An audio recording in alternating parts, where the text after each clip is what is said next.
Greetings, friends, and welcome to another edition of Liberty Dispatch Interviews. My guest today is a recent guest. He wasn't on that long ago, but lots has been happening, and so we wanted to bring him back on to talk about that, to inform you as to what's happening, but also to continue to remind you about a very important event that's happening just over a month away. So it's my pleasure to welcome back on Liberty Dispatch Interviews Mike Schouten. Mike is the Executive Director of ARPA Canada, the Association for Reform Political Action, a grassroots Christian political advocacy organization.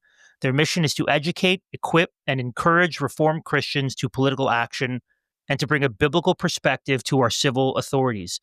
Mike's responsible for ensuring that the leadership and management of ARPA Canada are advancing their mission and strategic direction.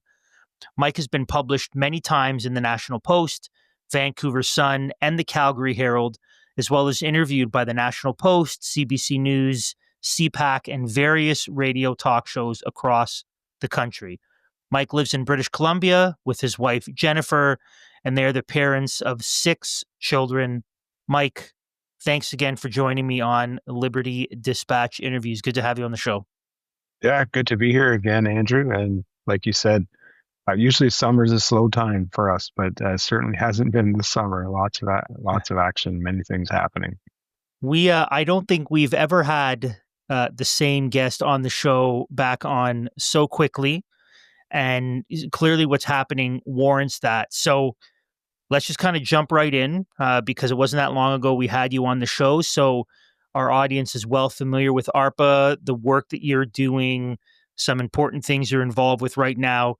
But the reason why I wanted to bring you back on is 2 very, very interesting circumstances have happened in the life of ARPA that we want to talk about because we want to inform our audience. We want to clarify. We also want them to understand why it is, as we were just talking about, that Christians need to not self-censor, not self-silence, and not disengage, but continue to press, continue to place themselves over the cultural, social targets and expect a little bit of blowback from the spirit of the age. So let's talk about the billboard ad in Hamilton, what it said, what it was, and kind of the consequences and happenings regarding that.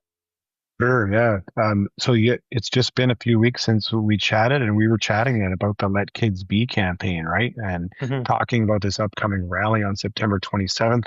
Well, excitement has been building amongst people in Ontario, but right across the country. And ARPA Canada, your viewers might not know, but we have chapters throughout the country. So these are little volunteer groups, men and women who come together and kind of facilitate some of the ARPA action and are a bit of a conduit into the local community for that. And from time to time, they get together, they raise some funds for important things. And 3 groups in Ontario raised enough money to put up one of those electronic billboard messages on those electronic billboards that you start to see more commonly along the highways and byways in Canada. So they raised approximately $18,000 to have an ad put up along the Lincoln Alexander Highway in Hamilton. And the ad had a very simple message. It just said, letkidsbe.ca, advertising the website. And then the tagline underneath said, stop medical transitions for minors. That's it. So the truth presented in a way that is not offensive. The colors on the ad, it's very friendly looking ad. It's soft and subtle, etc. The ad was only up for about 5 days, and the groups were excited because this was the fruition of a lot of fundraising, and the message was getting out there. And after 5 days, the mayor of Hamilton, Andrea Horwath, who some of your viewers might recognize that name. She's the former leader of the NDP in Ontario. Now the mayor of Hamilton decided that the ad was transphobic, in her words, and needed to come down immediately. So it was the advertising company, which had vetted the ad, had vetted it according to Canadian ad standards guidelines. They put it up. They immediately acted and took the ad down. So yeah, it's an unfortunate set of circumstances for sure. And so clearly you're trying to look at this objectively.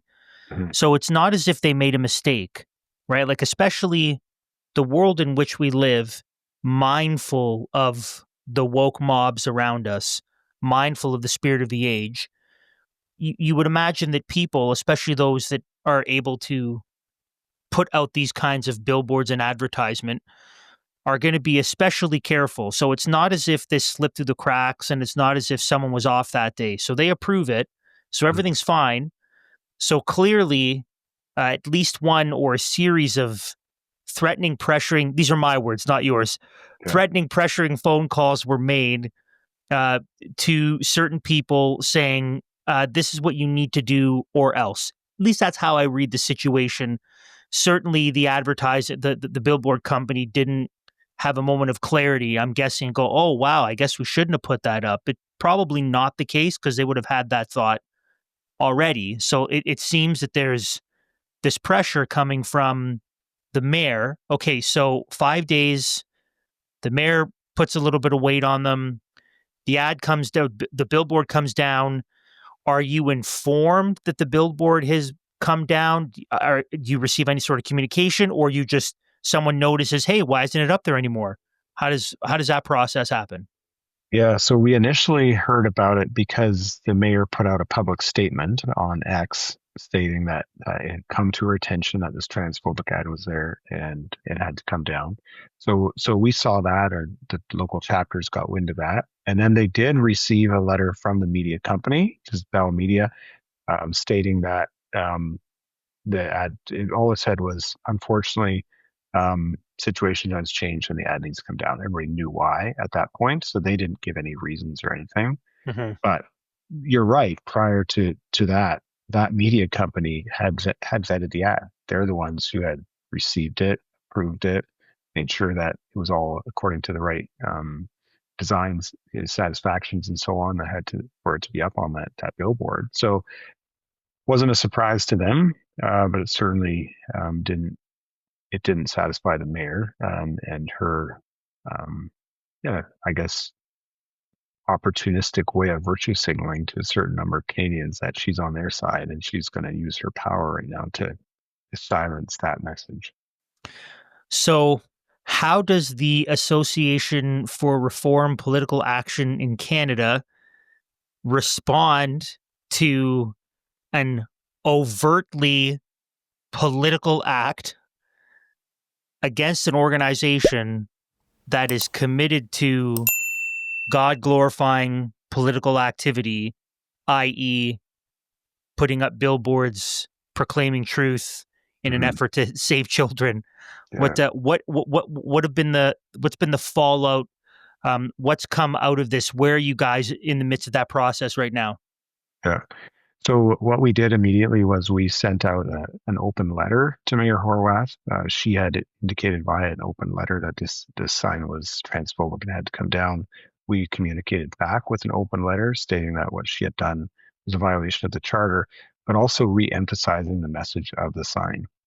I think, especially as Christians, we have to fight against the tendency to just get into this us versus them type of scenario where it's like, oh, now we're after Mayor Horwath. That's not the point.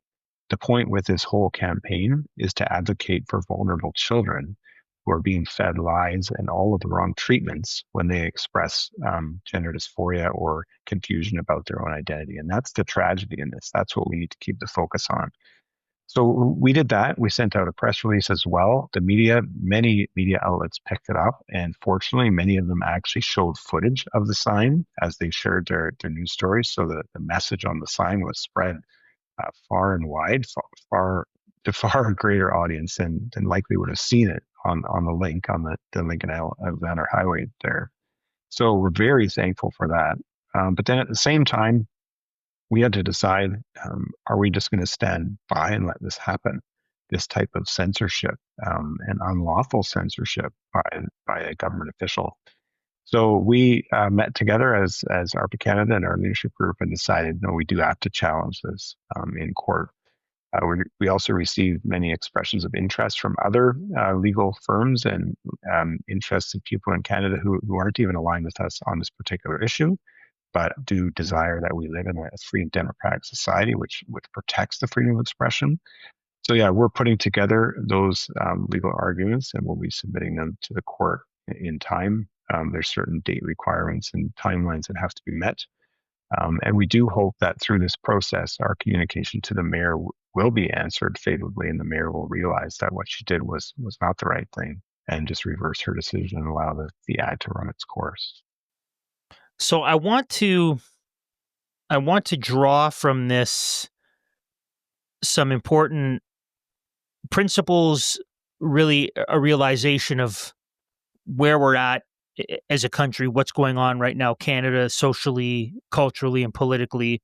Mhm. But I don't want to do that just now, because I feel that we need to unpack the rest of the story, and then all together we can really examine like what's going on here, because like you said before we started filming, all this is all connected. This is all Mhm. connected. It's all the same kind of thing, ultimately in response to something that honors and pleases the Lord, but those who hate him clearly also hate this messaging and these initiatives. So let's park that just for a minute. Okay, so Billboard has been taken down. You're in the process of legal action. And the great thing about the legal action is that you guys clearly have the funds to be able to do it. So you can just go to the bank, you can just take out the money you need to pay for the legal action, right? It's just that simple. Oh, well, we need money to fund this. Let's just go to the bank and get money, right? That's just simple for you guys at this point, correct? It's simple, but clearly, as a Yeah. not-for-profit, we tried to be good stewards of the funds that are given to us. And Hmm. when we built our budget for this year, we definitely had a legal budget. It might not have enough room in it for a case like this. This wasn't on our radar that this would happen. So we certainly, obviously always welcome the generous donations of others, but you're right to the point of, when something like this happens, then we draw on our resources to, and we look at that when we make a decision to pursue legal action and the Hmm. potential of raising new funds towards this specific legal action.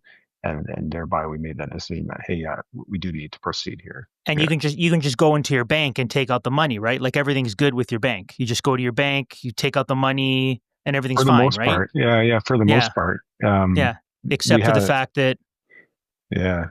Yeah, I see where you're going with this now. yeah. I was like, okay, how are you tying these two together? This is a very Right? ingenious. Yeah, just go to your bank and take out the Yeah, money. That's all. It's just so simple. That's what I yeah, can go to the bank right now and take out my money. It's not a problem. yeah. So what you're referring to is the debanking that we've experienced also as part of our Hmm. not very quiet summer of 2025, that's for sure. So, yeah, while this was all happening, we received, and it was just prior actually to it. So they're not connected in the sense of, and some people have made that connection inadvertently, I think.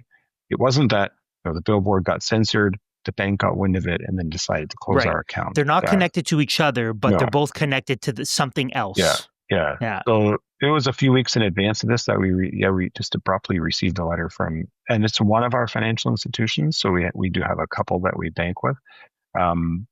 They basically said we've reviewed your account and decided it's going to be closed as of August 30th. So to give us 1 month.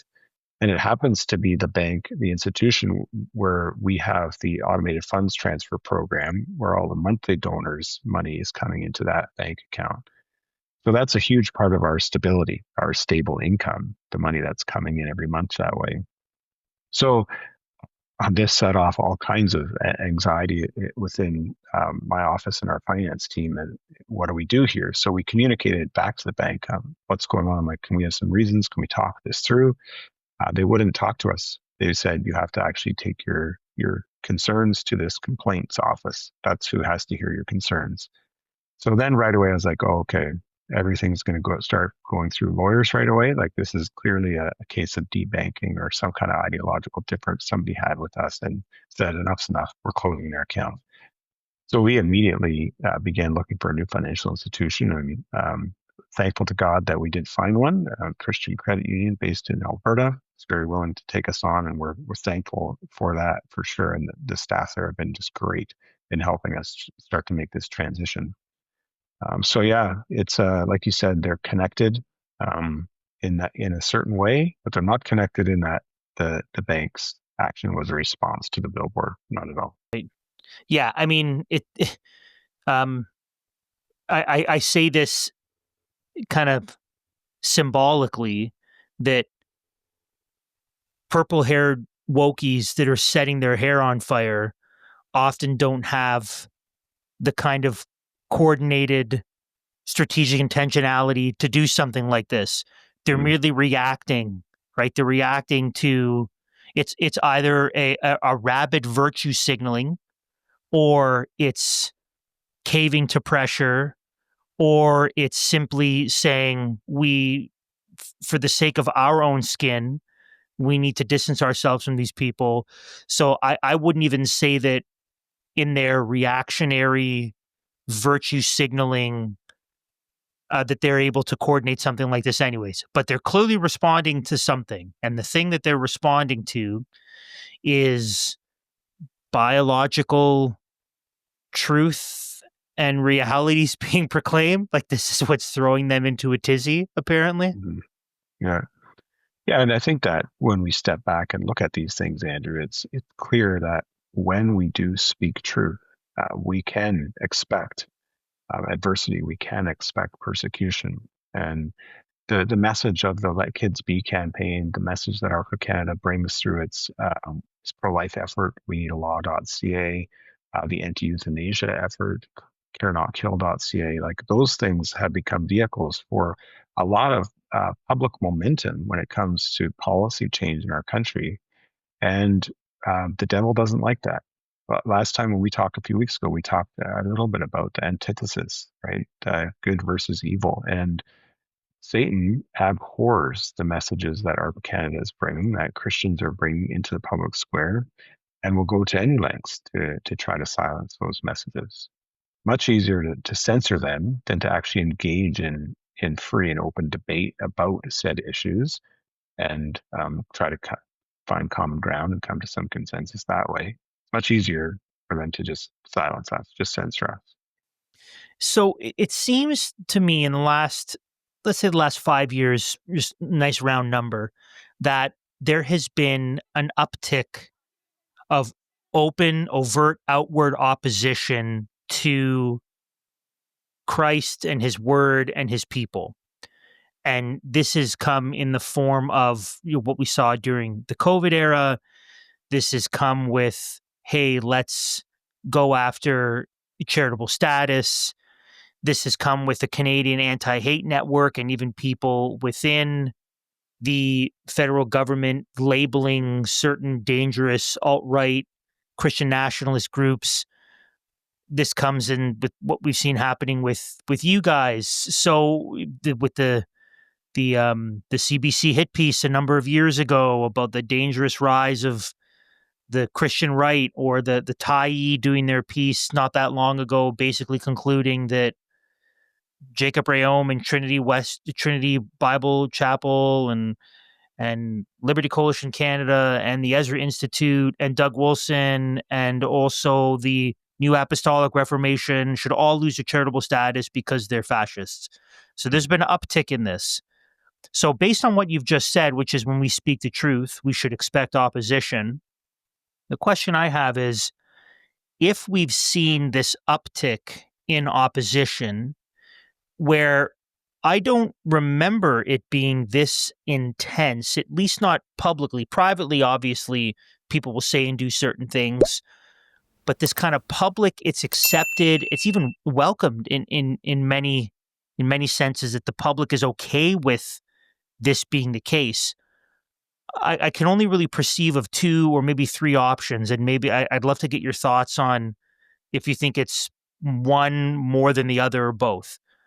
I think that the only way to explain it would be either the church has been more silent in the past, therefore not bringing on the scorn of those who hate Christ and his people, or as the cultural behemoth, this kind of woke monster has continued to grow, that it's become more acceptable, and the Overton window has been pushed so far to the left that now this is okay, or some sort of combination of the two.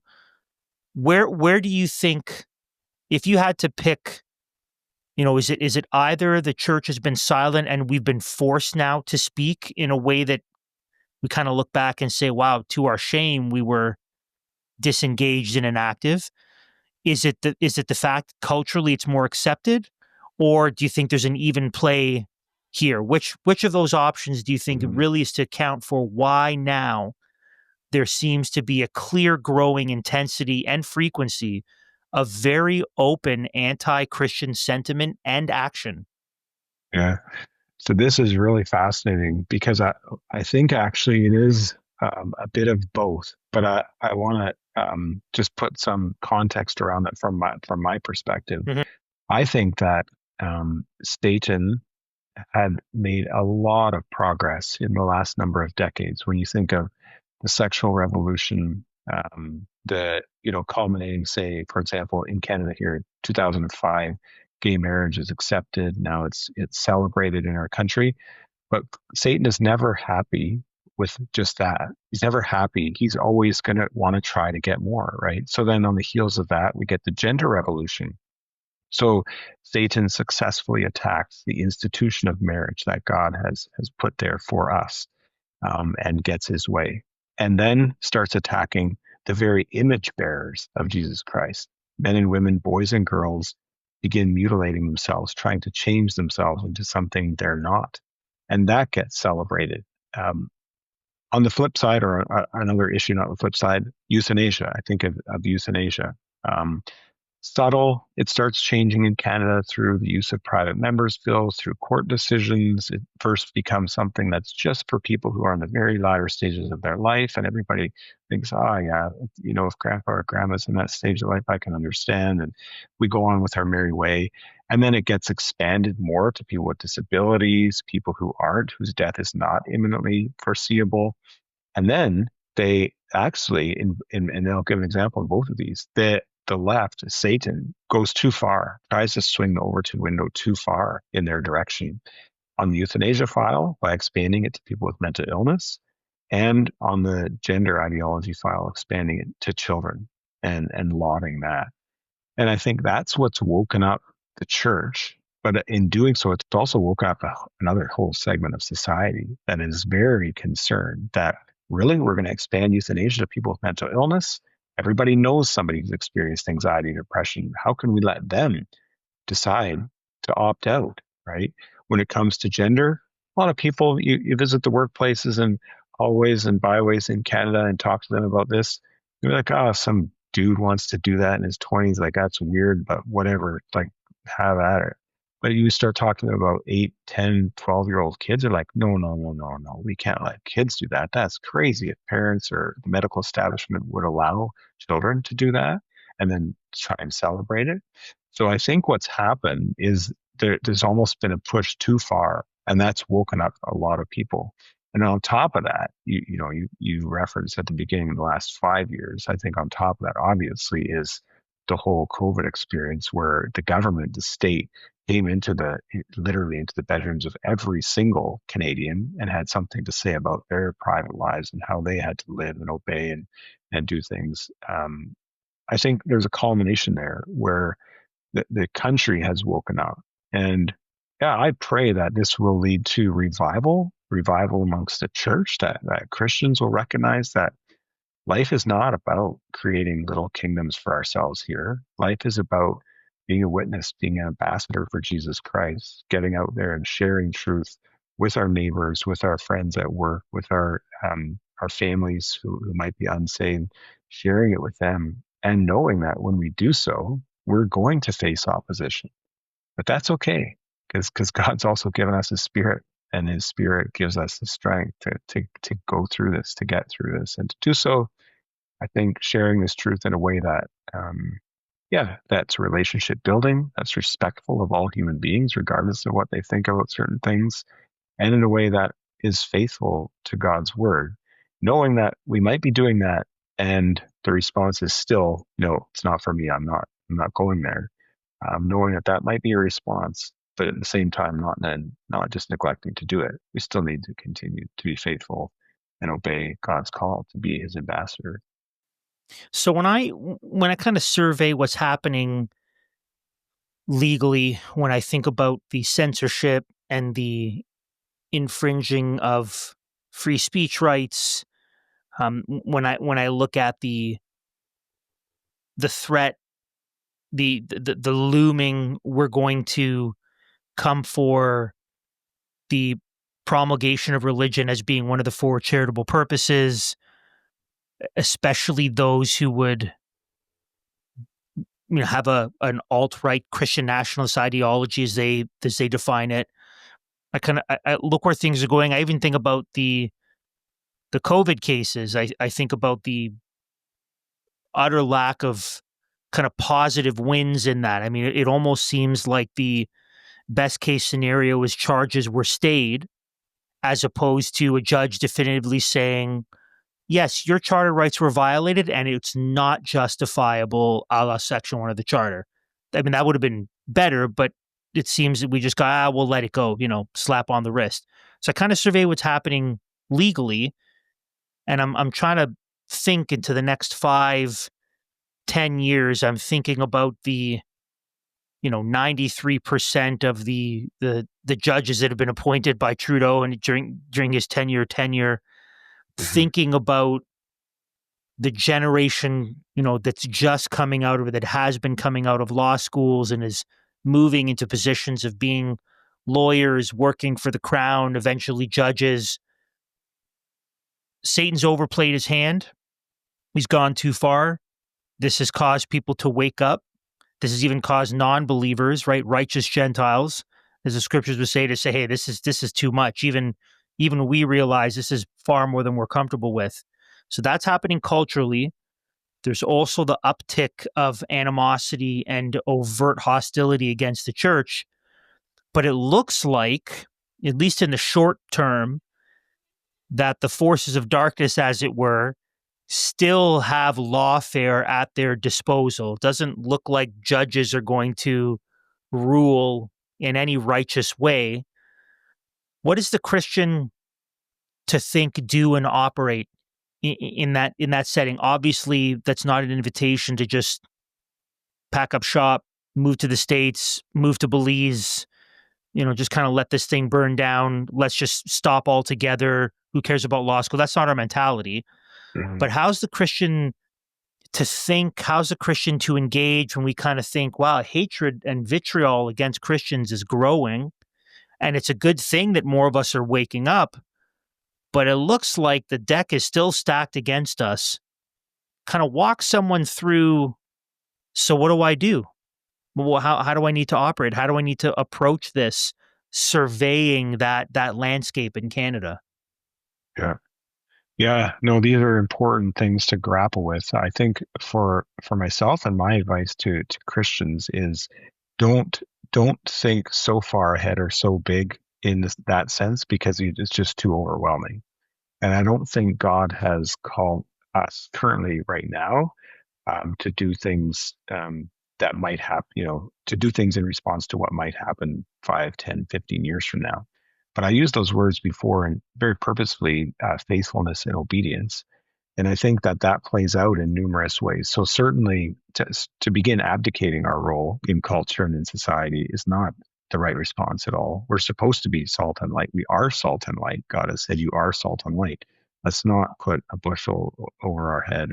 Let's not hide ourselves. We need to be out there.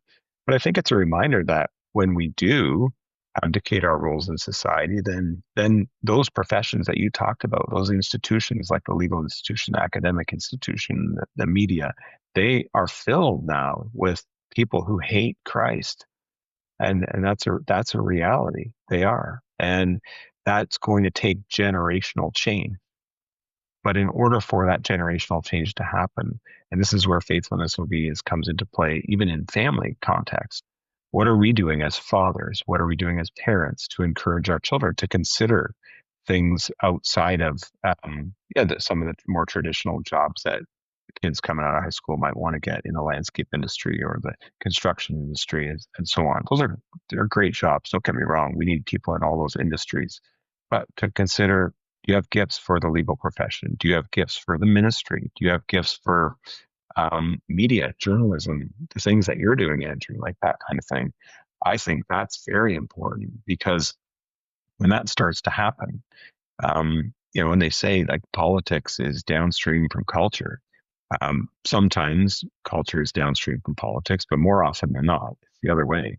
And what we have in Canada today is a reflection of where we're at as a society. This is where society's at. We have a Liberal Prime Minister, Mark Carney, because Canadians want that. They want his type of policies. We have the judges we have because Canadians wanted that. Those are the kind of people who went through and got the education. They're the ones making the rulings that are, you'll know, quite different than they were 20 years ago. Right? When we have Supreme Court that in 1993 rules that, no, we're not going to strike down the euthanasia laws in our country because one woman has ALS and is asking us to. They're there for a good reason. And then 20 years later, the same law gets struck down.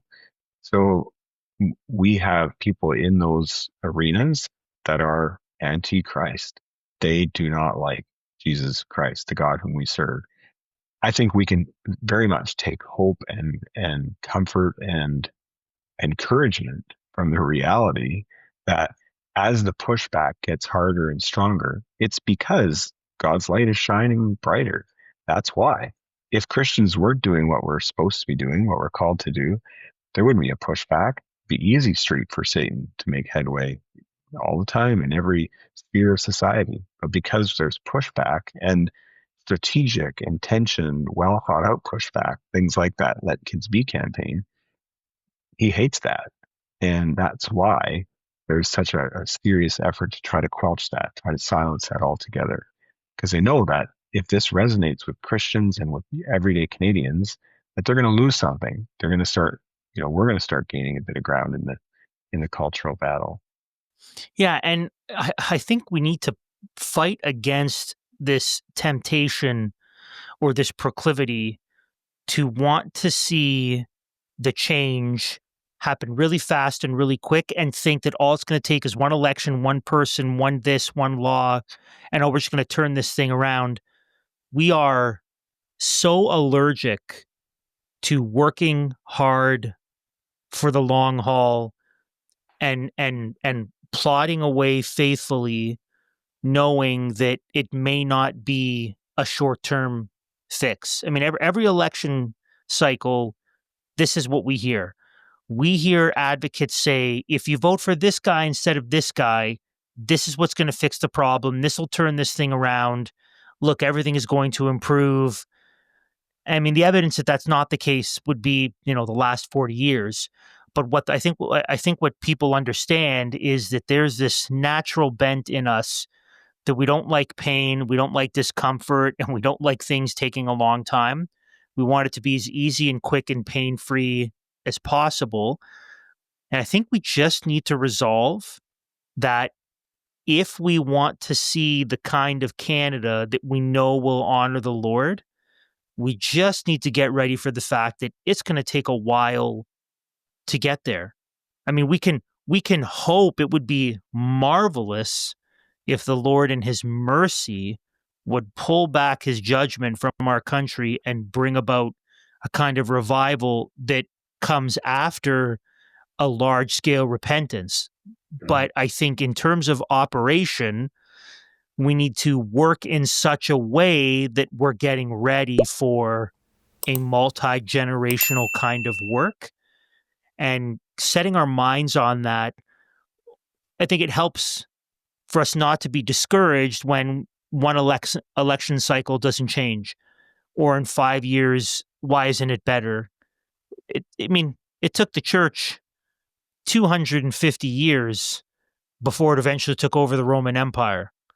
That's a long time of Christian truth and the gospel pervading the empire until it became the legal religion and then became the religion of the empire. And if you talk to most Christians and say, hey, what if it takes 100 years for the gospel to so take root in Canada through building strong families, strong churches, strong institutions, that we can reestablish Canada as a Christian nation as it was at its founding? But what if it takes 100 years? I think most people would say, yeah, I'm not in for that. Can Jesus just come back already? And I think that's a problem, not being committed to that work. Mm-hmm. Yeah, I think what you touched on here is the dilemma that Christians face when it comes to the already but not yet, right? We long for the return of Jesus Christ. We want that, and we know that that is the ultimate answer to all the ills that we face today. But at the same time, Jesus, God, is tarrying. He's not here yet, and we have to be busy. And part of that busyness is recognizing, I think, like you said, um, to see change within one election cycle or 1 year or even a decade is something I don't think we even need to put our minds to. And it wasn't the last election just a huge learning curve for that, right? There was a lot of people, a lot of Christians included, who had put their hope in princes, in the sense of putting their hope in Pierre Poilievre winning the election and things are just going to magically get better. And then God clearly had other plans. Everything changed, and now we have the same government again. So isn't that a lesson in, you know what, we need to persevere. We need to every day be his ambassadors in the spheres that God has called us to. We have to be open to being used by the Lord in spheres that we might not even have thought of right now. Just as an aside, I started my career coming out of high school and into my married life in the horticulture world. I worked in the greenhouse industry for about 20 years. Never would have thought I'd be involved in politics. But God had different ideas, and through other people encouraging me to consider this, found myself working for ARPA Canada and advocating for life and death policies when it comes to the protection of preborn children, the protection of vulnerable Canadians in regards to euthanasia. So, yeah, we need to be open to that, but we do need to persevere. I would say sometimes it's just day by day. Day by day, we have to be faithful. We have to obey the Lord and be his salt and light. And it might take 10 years, it might take 20. Can do anything. It might be next year. We don't know. We're just called to be faithful in the moment right now, and to know at the same time, God wants us to pray and long for the return of Jesus Christ and the ultimate fulfillment of his victory. So let's talk about what got you guys in all this trouble, what brought on the scorn of the progressives, and let's Mm-hmm. remind our audience about the event happening on September 27th. So I guess talk about it, what it is, why it is, and now this time you can give a little more detail Yeah, in for terms of sure. timing, location. So why did you get your billboard taken down, and why did you get debanked? Like what horrible, terrible thing are you guys planning Mm-hmm. that has forced the left to come at you with such vitriol? Yeah. Well, so what we're planning, Andrew, is a rally at Queen's Park in Toronto. So we're going to bring this message of the Let Kids Be campaign right to Doug Ford and to his cabinet and the government there in Ontario, because we believe that it is in their realm of responsibility to protect children who are undergoing these irreversible harms when it comes to puberty blocking medication, cross hormone therapy, and sometimes even surgeries. This is a tragedy that's occurring in our country, and we're not doing anything about it. Aside from the province of Alberta, the province of Alberta has taken some steps to protect minors and prohibit some of these treatments. And we believe that Doug Ford can do likewise in Ontario. And so we're asking people to gather with us for a large rally on Saturday, September 27th. Starts at 10:30. You can find all the details on the letkidsbe.ca website. But we need to be sending that message in a respectful way to Doug Ford and his cabinet that it's time to act. The time to act was yesterday, but certainly let's do it today. Let's get this done. Let's protect minors. So it's the one day on the Saturday, starting at 10 or 10:30 again. 10:30. Yeah. 10:30. Details are on the website. It's the sort of thing that if you're at all within driving distance, come and join. So I'll ask a question, and you can say yes, no, or you can say no comment. Have you reached out to, or do you plan on reaching out to, the two professing Christian MPPs within Doug Ford's provincial Conservative Party who you would think would be joining you speaking out against these great evils, ultimately against the premier. Yeah. So I can assure you that all of the MPPs, including the premier, will be invited to take part in this. We want them to hear this message. So certainly those two that you're referring to, I can guess who they are, but I'm not sure they're the same ones in my mind as in your mind. But Will Bauma and Oosterhoff. Yeah, they will certainly be invited, as well as all the other MPs. Like I said, this is a message that we're bringing there because we want them to hear it. So that's why we're gathering at their doorstep, for sure. Well, I hope people who are watching the show or watching this episode who happen to be constituents in their particular riding will specifically reach out to Will Bauma and Sam Oosterhoff and say, hey, this event is happening. And as our elected official, we want you to be there. And as someone who professes to know Christ and stand for children and freedoms and righteousness, we want you to be there. So I'm inviting anyone who's watching. Invite your MPP, period, if you're Ontario. But specifically, I would say that it would be specifically valuable for those who have professed to know and love Christ, put a little bit of weight on them and say, hey, this thing's happening. Do you know about it? I think it'd be great for you to go there. And don't just be the sole voice. Like, tell other people, friends, family members, church family in the ridings also to reach out. Like, flood their office with emails and phone calls saying, is our MPP, we want you to be there. We think this is how you represent us well. That would be my encouragement. Is there anything else that people need to know about the event? Is there anything else that you want to communicate to them to kind of get people? Because at this point, I mean, as of time of recording, we're just over a month away. Depending on when we release, it'll either be that or it'll be exactly a month away. So what else can people be doing? What else do people need to know? I know the website has Facebook and Instagram graphics that they can share on social media. Has any of that been updated? Is there any new stuff that can be shared on social media that people can use by way of promotion? Yeah, so certainly it's all been updated with the exact location. Previously, we were only able to announce it as Toronto. Now, definitely, we're good to go with announcing it at Queen's Park. So time is 10:30. Everybody should know it's going to be a family-friendly event. We have a number of people speaking, including some detransitioners who are going to be speaking. And then we're going to have a short rally around Queen's Park on the streets there. So we have permits for that. We have the marshals in place. That's all set to go. And it's been very heartwarming, I would say, to be able to work with the security protocol, the people there at Queen's Park, as well as the Toronto Police, to ensure that this is going to be a very safe event for everyone.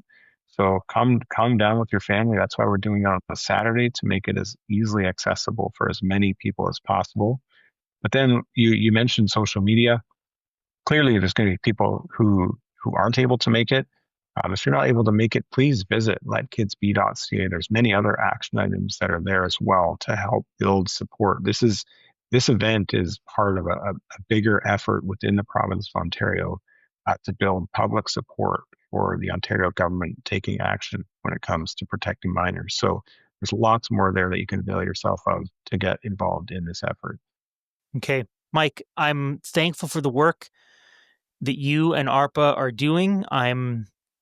As funny as this would sound, I'm thankful for the opposition because it reminds you and us that you're on target. I mean, when you are over the target, you can expect to receive the most amount of enemy fire because they know you are attacking, you are engaging precisely where you need to. So I'm thankful for the opposition as evidence that you are in the right place, and for engaging and for also being able to respond to the censorship and respond to the charter issues when your rights are being violated. And I am anticipating and hopeful for a wonderful day on the 27th with a lot of people and this continued waking up of the church to realize, like, we talked about this last time you were on, the church cannot afford to be asleep on these issues. In many ways, for the last generation or so, there's been a coasting, and the church has not been pressing and engaging in these social issues the way that they should have. And as a result, the church has found itself really behind the ball. And we can't do that anymore. Lives are at stake. The lives of preborn are at stake. The lives of the elderly are at stake. The lives of people with mental illness are at stake. And the well-being of children and their lives are also at stake, and their ability to reproduce. And given the very high rates of self-harm and suicidality, like this it really is a matter of life and death, spiritually and physically. So I'm grateful for the work that you guys are doing. And I look forward to lots of good stories to come out of this rally and really the impact it's going to have in our country. So I'm thankful for you, brother, and I'm thankful for taking the time to join me on our show. It's my pleasure to talk about what you're doing and help to support it and press it out as much as I can, because I think it's important. I think it's something we need to know about, and it's a way that we need to be involved. Yeah. Well, thank you for that. And thank you so much for having me on again, and praying that God blesses all the preparation for that event, and that it's a very successful event on the 27th. Great. Well, friends, until next time, Galatians 5:1. Liberty Dispatch has been brought to you by SDG Media. If you want to stay in touch with us on all things Liberty Dispatch, join our email list, or support the show, head over to ldcanada.substack.com.